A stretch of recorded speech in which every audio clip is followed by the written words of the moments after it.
sini saya akan menjelaskan tentang laut.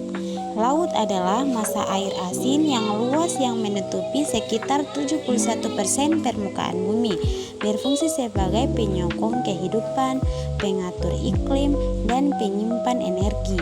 Dalam konteks kimia, laut adalah kompleks yang terdiri dari air sebagai pelarut utama, serta berbagai zat terlarut termasuk ion-ion utama seperti natrium atau Na+, klorida, magnesium, kalsium, dan sulfat.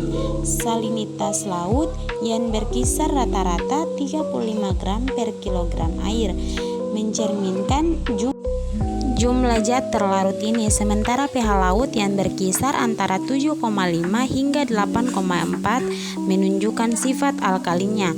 Gas-gas terlarut seperti oksigen dan karbon dioksida juga memainkan peran penting dalam pendukung kehidupan laut dan siklus biogeokimia global.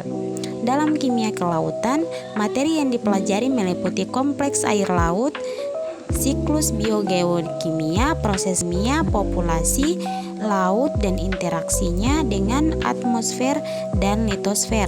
Komposisi kimia air laut melibatkan analisis salinitas, pH, dan kelarutan gas.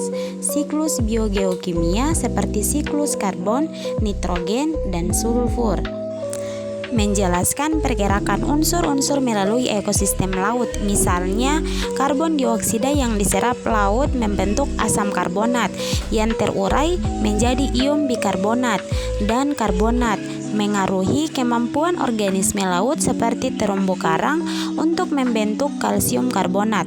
Siklus nitrogen melibatkan proses nitrifikasi, denitrifikasi, dan fiksasi nitrogen oleh mikroorganisme laut. Sementara siklus sulfur berkaitan dengan dimetil sulfida yang memengaruhi pembentukan awan.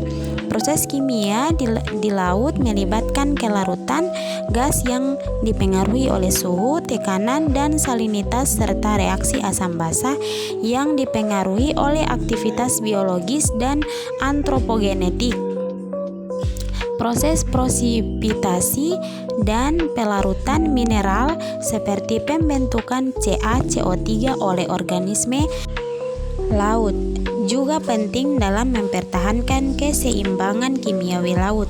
Laut menjadi tempat akumulasi polutan termasuk logam berat, Hg, Pb, Cd, senyawa organik persisten, dan nutrien berlebih seperti nitrat dan fosfat yang dapat menyebabkan eutrofifikasi dan zona mati. Laut juga berperan besar dalam perubahan iklim sebagai penyerap karbon dioksida atau karbon sin. Namun, penyerap CO2 ini menyebabkan asamifikasi laut yang menurunkan pH dan memengaruhi kehidupan organisme laut. Selain itu, senyawa seperti metana, nitrat yang terdapat di dasar laut dapat dilepaskan akibat pemanasan global, meningkatkan konsentrasi gas rumah kaca di atmosfer.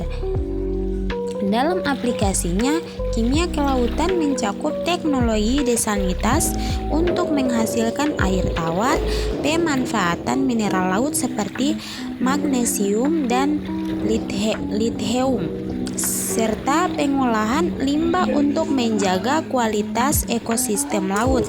Dengan pemahaman kimia kelautan, manusia dapat mengelola sumber daya laut dengan lebih baik, memitigasi dampak polusi, serta memahami hubungan laut dengan sistem global lainnya seperti atmosfer dan biosfer.